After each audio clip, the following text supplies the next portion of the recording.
Good morning. Welcome to Talking Pop Culture with Jake D. Bright and early this Friday for a live review and reaction stream to the season finale of The Boys. So, catching folks up. Last week, we of course got the very, very nasty and serious woke drop on us in episode 7, where it was made pretty gosh darn clear that people like me were, the evil villains out there. And I have to admit, I was not anywhere near as excited about the season finale of this show as I was going into the season. I just spent most of the season thinking like, okay, they're doing all right. It's not so bad. We can live with this. It's going to be okay. And then of course we had episode 7 drop on us, which was not particularly good for those of us who use the hashtag of the fandom Menace out there. But episode 8, I will tell you that the season finale here was certainly a lot better than episode 7. It was more in line with what we saw the rest of the season, which certainly was tolerable in terms of the wokeness and the agenda that was in this episode. It came back to be more of what I wanted to see from the boys, and it was certainly, it was a decent episode. I mean, I will give it out of 10, I'll put this one at about an 8. It really was a pretty good, solid episode that I was able to watch without feeling like a bunch of shit was getting rammed down my throat and being, intentionally wagged in my face about the show not being a part of, not liking me in general. So, sort of quick breakdown of what we saw in the episode today. It opens up with Homelander giving a PSA about supervillains, and they were talking about, it was basically a throwback to the old duck and cover nuclear bomb drills that they used to do in the 50s and the 60s. And, we did get our first bit of a piece of some light agenda thrown in where they, Homelander's given this talk about how their teacher's going to be armed and has an authorized firearm. And, that was definitely a bit of a political shot. It wasn't overly awful, but, that was in there right there in the first scene. We break out and we've got this meeting with Grace and Congresswoman Newman, whom I call Tulsi, and with the Secretary of Defense, where they're talking about the plans of the president to release V into the populace. And so Compound V is going to be out there for all the people to use. And the Sec Def says that he agrees with Grace that Vought was behind all of this stuff, but, nothing he can do about it because the president's going to do what he's going to do, and the public opinion is what it is. Quick shot of seeing Becca escape. She's broken out of the Vought compound and headed somewhere, and she's got a knife in her hand. We see, then yet another escape where Starlight is sending her mom away to hide and, get her away from the danger that's certainly coming and that we're going to be building to in this episode. We get our first real shot of the boys of the episode next, where, Butcher says that he's basically planning to kill everybody. And they're prepping to, basically go to war with Vought and the Seven, so to speak. Huey, and Starlight beg him for a day to try to arrange something. And they take off to go do whatever it is that they've got planned. We get to see Stormfront and Homelander having a conversation back in Vought Tower. Stormfront and Homelander both say that it wasn't them who popped all the heads at the committee meeting, and they think that it was Stan Edgar, which, it makes a lot of sense, right? He might have something planned to try to protect Vought, which is certainly sensible and within his character, I think, from what we've seen overall. Then we cut back to Huey and Starlight. They're driving, and they are trying to recruit Queen Maeve to expose Homelander and Vought and to testify. And she basically tells them to F off, get out of here. I ain't going to help you guys. Becca then finds Butcher, tells him that they've taken the kid. And, you have a quick moment there with the two of them reunited again. And then we get a scene with Edgar and the guy who's in charge of the Scientology cult, where he's talking about getting Deep and A-Train back into the Seven. Edgar agrees to take one of them, and he's not going to take A-Train because, Stormfront is an ist, and therefore she's got a problem with him and won't let him in. So they agree to put the Deep back into the Seven. A-Train, of course, overheard this conversation, and he's pissed. Forgive me, it is early in the morning, and I have not had enough coffee yet. All right, so we see the boys and Becca getting together, and they're making the plan for how to get a hold of the kid, get Ryan away from Homelander and Stormfront. And they're putting together their plan and getting everything ready to go. And then Edgar gets a call from the Butcher. We get to see our last scene of whom I've always called Kathleen Kennedy, who was the lady who, thought she was in charge of the Seven, but of course Homelander was really mostly in control of her. And I think that my thought that she's a Kathleen Kennedy stand-in was somewhat validated in this episode, because Stormfront referred to her apartment where she's got Ryan as quite literally the Death Star. So, I mean, for me, that was a little bit of a kicker. It was funny because, I've been referring to Ashley as Kathleen Kennedy all season, and, throwing that reference in seemed to sort of confirm that was who that they had styled her after. And Stormfront and Homelander decide to take Ryan out for a little field trip, which they go to Planet Vought, which is like a Planet Hollywood, and go out for lunch. Stormfront, Homelander get mobbed by their fans, and it's too much for Ryan. It overwhelms him. He's acting like it's bothering his super hearing. And Homelander and Ryan take off. They just bug out of there. Huey and Starlight are discussing what they're going to do after their failure to recruit Maeve. And bam, A-Train shows up. And he hands them the Scientology cult's file on Stormfront. And it's got everything. It's got her being the wife of Vought. It's got her with the Yahtzees, her whole history, and, her ists and her isms. I mean, it's laid bare. It's got everything that anybody could want in order to just reveal Stormfront's history. And he hands it over because he's pissed. He feels like they double-crossed him, and the problem was Stormfront, so he wants to solve that problem. So Butcher and Edgar then make a deal about what to do about the kid. And that deal is that when Butcher gets the kid, he's going to, call Vought, and they could send their troopers in to come collect the kid. And then he can get out of there.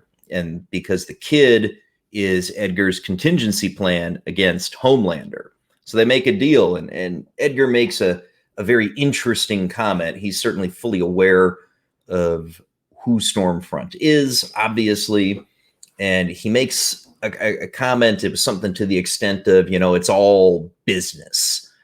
Not a surprising comment out of Stan Edgar, but Giancarlo Esposito, as usual, excellent. Okay, we cut back to the cabin where Homelander's been keeping Ryan, and he tries to bond with him. He talks about how he can mentor him and tutor him.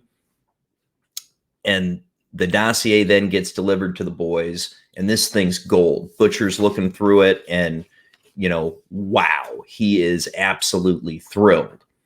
We get another quick cut back to the cabin where Homelander's attempting to train Ryan on how to use his laser eyes, and Ryan can't make the laser eyes work. And so Homelander just tells him, it's like, look, it helps if you think about somebody you hate.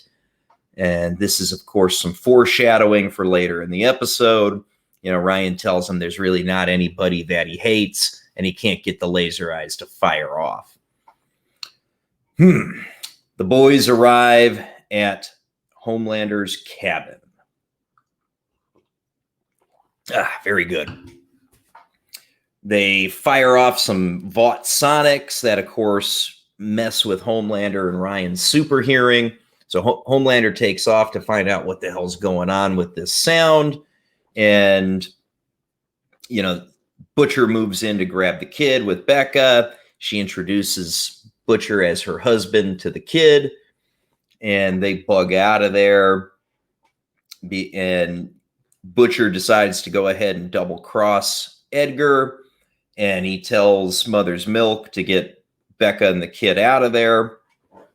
And then the Vought troops storm the cabin. They're not there, of course. Homelander returns, and it gets bloody. It gets a little bloody. Those Vought troops get slaughtered by Homelander. So Mother's Milk is trying to get Becca and the kid out of there, and Stormfront comes in and intercepts them, to say the least. So we get a girl power battle. So the female and Starlight decide that they're going to fight Stormfront and try to take her on. Maeve shows up unexpectedly, and these three ladies, they kick Stormfront's ass, and she takes off and bugs out of there because she was going to lose rather horribly. And then Butcher and Ryan, of course, and Becca are running. They're trying to get away from this while Stormfront's getting her ass kicked. She drops down right in front of them after she took off from getting beat, tries to kill Becca, and surprise, surprise, Ryan finds somebody he hates, and he leaves Stormfront looking rather like Anakin after he tried to screw with Obi-Wan. So, she is messed up, but she's not dead. She definitely didn't die. Completely incapacitated, missing limbs. Like I said, she's burned up like Anakin was after the Obi-Wan fight in Revenge of the Sith. Very, very similar look. And she's speaking German now because she's so messed up and out of it. But Ryan, of course, in his anger, also killed his mother, which, of course, produces problems. Homelander drops in, tries to take Ryan back, and Maeve arrives and shows him the blackmail film from the jet where back in season 1. And, threatens him and says, look, if you, you screw with these guys, you don't leave them alone. This video goes out and you're going to lose all your fans, and everybody in the whole world is going to know what a monster you are.